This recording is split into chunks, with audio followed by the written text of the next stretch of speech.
Welcome back. I say I'm excited about all these episodes, but this is the one. This is another incredible episode of Sound of the Loons podcast brought to you by Align Health.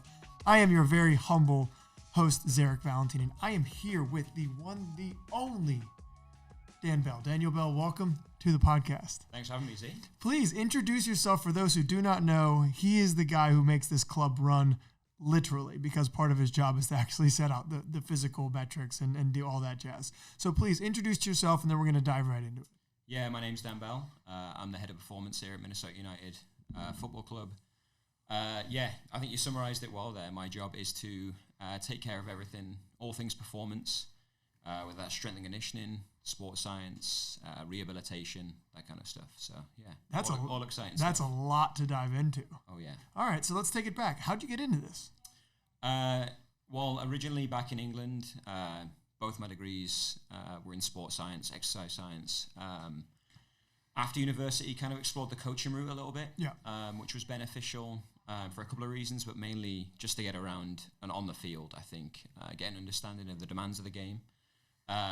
Eventually ended up in Minnesota through a few different pathways, but started out, did a little bit of work in and around the academy space, was hired with the second team as their strength and conditioning specialist, moved up to the first team as the performance scientist, and now here I am, head of performance. Performance scientist, that's it. So what goes into this science? Is it formula, data, numbers? Is it tests? You know, how do you break down the science behind this? And again, we're going to dive way deep. Obviously, it's very intricate, but let's start out and then we'll keep going into it. I think sometimes the notion of sports science gets a bad rep. I think often what we are doing is trying to use evidence-based research, data where we can to make some informed decisions about things.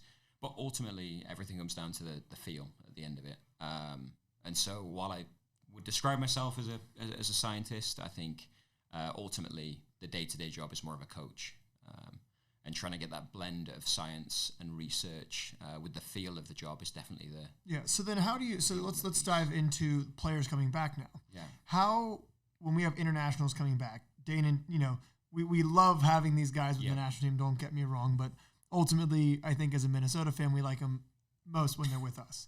So we have Carlos coming back in from Gold Cup. We have Dane and Taney coming back in from Gold Cup. Recently, Joaquin was coming back from Argentina after having traveled for some of his green card stuff. When it comes to the sports science of all this and looking at the data, how are you going to use data in assessing them and reintegrating them back into the group, having been with the national team for a little bit now? Yeah, that's a great question. I think... Thank you.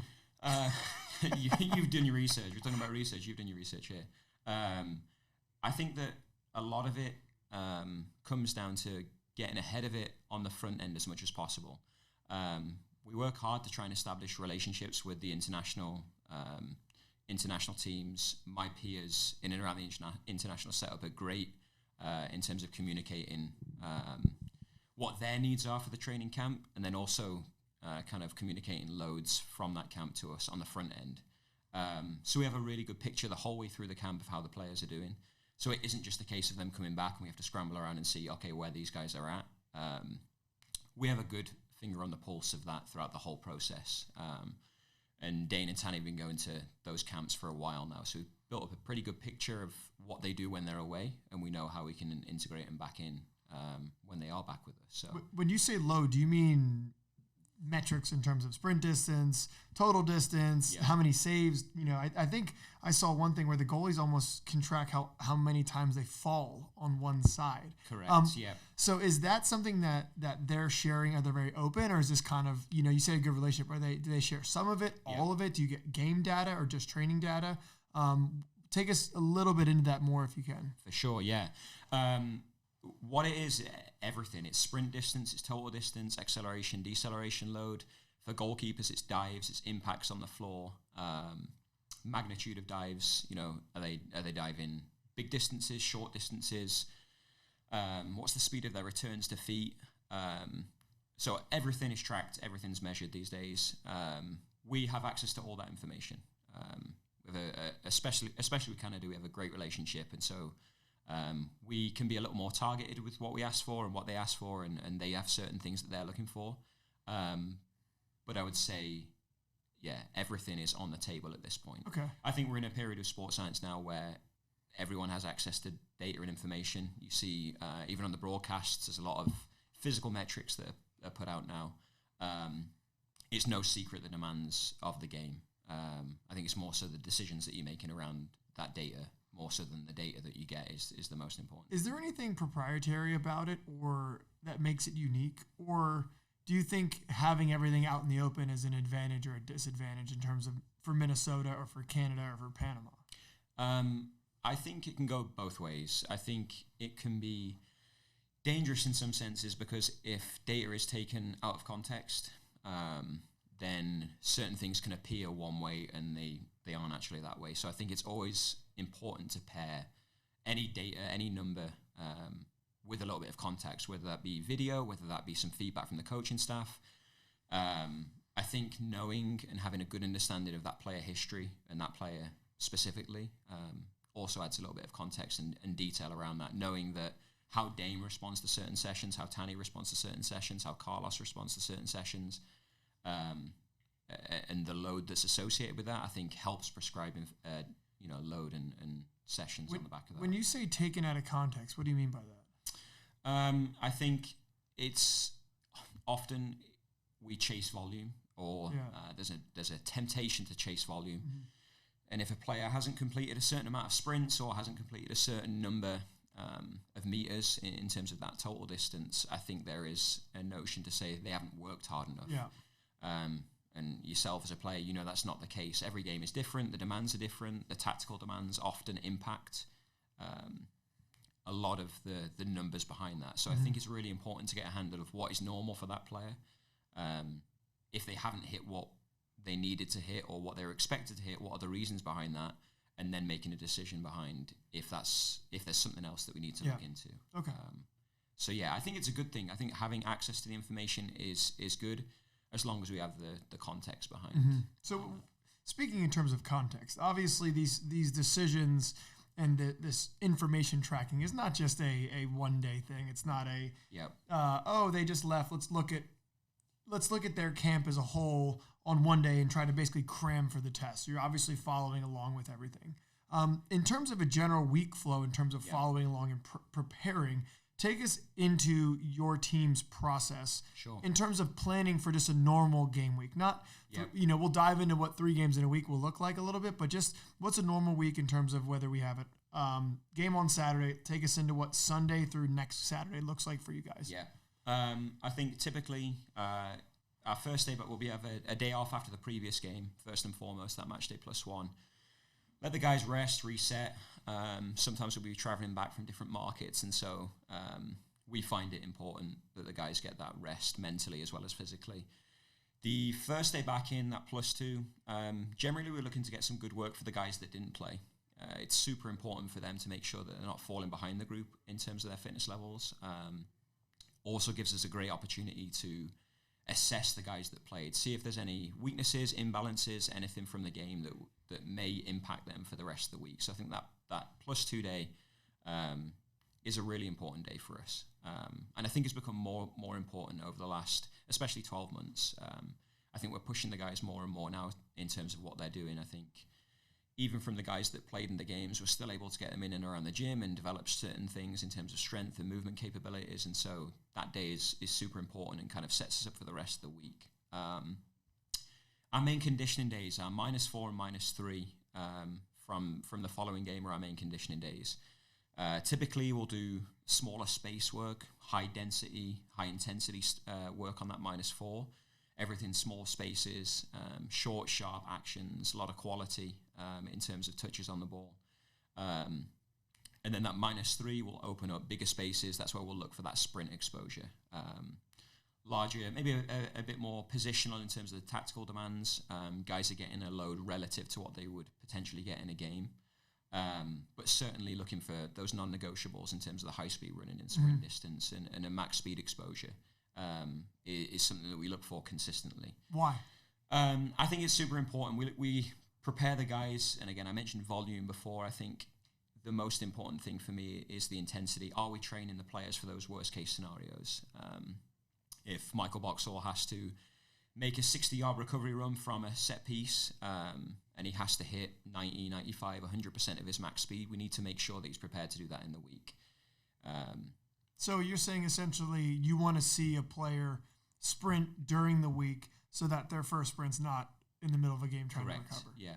And I think anyone that watches us play, you see a level of compactness, a level of discipline, but you also see a lot of moments of intensity on both ends of the field. And I think training those behaviors in and around the training session, if you don't train those behaviors, how can you expect to see them in the games? I think Eric and the coaching staff do an excellent job of setting up drills and exercises that elicit those responses anyway. And then we're here to fill in the gaps, essentially. If players haven't hit their max speed or we need to look for that maximum effort that we're not finding in and around the training session, then we're able to kind of prescribe. Is that what you're looking at on the iPad then? People see it at games, you see it at trainings, everyone has that. You're not playing Angry Birds? Do you actually not playing Angry Birds, not playing Fruit Ninja or any of your other favorite games, although it might look like that at times. Essentially, and again, there can be an element of information overload. We're just looking for pieces of information to confirm or deny biases that we might have in our heads. Largely what yourself and the coaching staff sees is what's happening. We're just looking for potentially a number to confirm or challenge that. If we're looking at, in a game, is a certain player flagging Dan? Are we seeing the same thing in the data? Yes or no? And we can make a more informed decision. Yeah. I would definitely not say that we are looking for the data to make the decision. It's always going to be the experts in the area, and those are the coaching staff in those moments. But having that little bit of extra information to make the decision more confident in the decision, I think is important. And we'll use that throughout the week in training sessions. We'll hit, I would say, rarely do we use the iPad in the training session to cut a session short or divert from the plan. Everything's very prescriptive. Again, the coaching staff are very detailed in what they do. Everything is pre-planned beforehand to the minute, to the second. And so there isn't too much that we need to adjust on any given training session, but it is there just in case. And it's useful to have, especially for those guys that are coming back from injury. So it sounds as if you prescribe work and high intensity work throughout the week, almost as a preventative piece come game day. You push the players, you work them very hard, you get them to sprint so that when the game comes, it's either easier and they've done the work throughout the week to kind of, arrive well when they get to game day. Absolutely, yeah. I think that across those back-to-back conditioning days, we're hitting well over a game load in terms of any given metric. And so we feel the guys are very well prepared to play at the weekend. I think there's always going to be parts of the season where you're pulling back or pushing more so, and you spoke a little bit about the multiple game weeks. But take us into that. So then seriously, you took us into a normal preparation of a game week. You stopped after the heavy match day -3, and then there's a day off, and then there's a match day -1, which obviously is light, leading you to hopefully propel you into the game day. So then take us into, let's say, what was May, where we went Saturday, Wednesday, the entire month. Yeah. How do you and your team, and I want to dive into your team after this, but how do you and your team look at that and say, oh man, like we have 2 games a week, which means 2 off days. directly after that. Then there's 2 match day -1s, and then there's 1 day you can really work. How do you guys look at that as a month in a whole and say, well, we have to try to maximize this without pushing too hard, but we also don't want to do nothing and expose the guys? How do you guys balance all of that? It is a fine balance, and that's, I mentioned the science and the feel before, and I think that's where it's really, really important to address both of those things. I think in order to prepare guys to play double game weeks, there needs to be a minimum level of volume that you've hit, and what we do early on in the season is try and build up enough tolerance to that. I just mentioned like the load that we have across those back-to-back conditioning days, we have that in mind. Essentially, we're looking to replicate as closely as possible on a match day -3 what that would be in terms of if we were going to play midweek. And we typically hit anywhere from 75 to 85% of a normal game. So I'd say even in a normal game week, guys are still, it's like they've played 2 games in a week. So for example, if someone were to play on a Wednesday and play 65, 70 minutes and get subbed out, that workload would almost be the same as if it was a normal Wednesday on a regular week. Correct. So that's what you guys try. So that's why you're hopefully building these quote unquote machines that are able to now play consistently Saturday, Wednesday. Of course. And there's some inherent differences. Obviously, I'm not going to say a training session matches the emotional demands of the game, and the opposition is very different from playing against yourselves. But as closely as we can make that a match, I think it prepares the players in the best way possible. I think it's also important to note, oftentimes we're never really looking for an extra gym session or an extra opportunity to run. The thing we'd like as practitioners is an extra opportunity to rest and recover. Mm-hmm. And so I think that is the main priority during those busy times, is how can we get the guys to recover as quickly as possible. If we're playing on a Wednesday and then again on a Saturday, the biggest issue is that recovery time, anywhere from 28 to 48 hours, guys are feeling it and they've got to roll themselves out again and go and play in an intense MLS game. And so I think that's where the combination of performance staff, of medical staff, of coaching staff have to communicate and have to come together to come up with the best plan for that group of players at that time, which might look different depending on the stage of the season. Mm-hmm. Some weeks we might push, some weeks we might pull back, and that's really where we use the data to start looking at the decisions that we could make, and then we use the feel to make sure that we can make the right decision.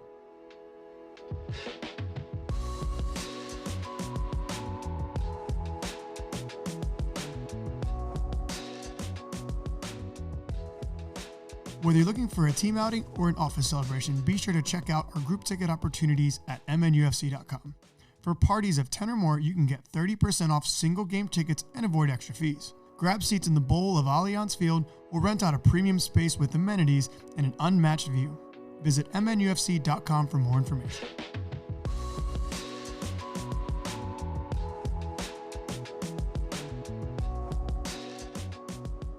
Say we, and I think that it's really important to stress the we, because it's not just you and Coach Ramsey in a room sitting like mad scientists making these decisions. You have a team behind you that you work with day in, day out, that you've been a part of building. Yeah. Please, can you take the people behind the curtain a little bit into your team and talk about some of the faces that might not be seen or heard as much as yourself after this podcast? Yeah, absolutely. I think, like anything, it's a team sport, and that's on and off the field.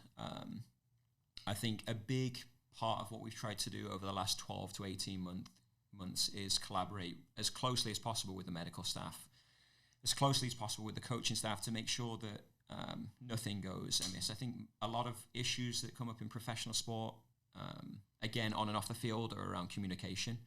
All communication lines are open. Everyone has access to every little data point, and then we regularly meet to give the context behind some of those data points. I would say Eric does a fantastic job of setting the culture for that. Dennis and Cam and yourself too, in terms of those on-field coaches, very receptive to the feedback that we have, very open to adapting and making changes to sessions, which ultimately allows us to prescribe the best thing for the athlete and keep them fit and healthy. I think Casey and her team do a great job of getting an accurate diagnosis first and foremost, and again blending that science and the feel behind, and using their experience behind has this player had this injury before? How do they usually respond to double game weeks? How do they usually respond to coming back from an injury? And I think all of those pieces come into making the final decision. Sometimes we make the right decision. Sometimes we make the wrong decision. At all times, we're trying to make the most informed decision. And I think we do that with a level of consistency that stands us in good stead. I think looking at our injury record this year, and touch wood, that continues, it is a product of the processes and the collective, as opposed to any one member of staff dictating what is happening. And that's the biggest compliment I can pay to the people that work at the club. And dive even deeper into your team in terms of the guys, the iPad crew on the pitch. Oh, yeah. Yeah, Come absolutely. On now. So we have Joe Bell. He's our performance scientist. Are you guys related? We aren't related. No, although he is a fantastic practitioner, and we are on the same wavelength with a lot of things. He joined the first team this year, was previously with the second team, adds a lot of detail, adds a lot of knowledge in and around the demands of the game, previously played and coached, and so it's a fantastic resource for us in terms of managing that load live, managing the load after the fact, especially helping us out on the return to play side. So I think he brings a lot of knowledge and experience there. And then recently hired Alfonso Thompson as the S&C specialist. He's everything gym related and more. Great personality in and around the gym. Again, adding detail, providing individualization to player workouts, making sure that we are testing at the right cadence, making sure that we are, again, doing the right thing at the right time. And again, I would say with both, ultimately the biggest skill set they have is the ability to collaborate with other members of staff. I think it's easy to, especially in this world, there can be a lot of ego related. Everyone wants it to be their system or their training framework. That is the reason why a team is successful, and I think that is absent at this club. Everyone's just working in the same direction. And so I would say those two help out a lot in terms of making sure that we have a high level professional program. Yeah. They've been great, and I think even yourself, when I first got here, it was a completely different staff, but there's been some turnover, and there's been a lot of great banter and camaraderie, but also just intelligence, right? You guys know what you're doing. So it's good people, smart people working together and making good decisions. So it's been fun for me kind of working my way up here and sitting next to you on the bench and having some good times there. So we're gonna finish up with a little quick rapid fire for the fans to give them some I would say some insight into the team, into the performance, speed, strength side of things. You gave them some incredible information about how we prepare for games, how we do some stuff after games. Obviously, it's we is greater than me, and that's kind of something I've coined on this podcast. I'll probably make it into a shirt or hat. But quick rapid fire. I'll give you 2 or 3 seconds to think, and then we'll end on just a little quick wrap up. Who is the strongest player on the team, upper body? I'm going to go Michael Boxall. Strongest lower body? Michael Boxall. Oh. Who is over 20 meters, so 20 yards, who is the quickest player? Who wins that race? I'm going to say Sangbin. Maybe you extend that 10 yards. I'm going to say Tani, but I'm going to say Sangbin. Okay. There was an argument for Joseph Rosales last year. Yep. They think Joe, quickness-wise. Yep. 100-meter dash, who wins that? Tani. Hands down, yeah. Okay. Who has the highest vertical on the team? Devin Padelford. Okay. Who is the sneaky athletic person on the team that might not... That is a great question. I'm going to say... I'm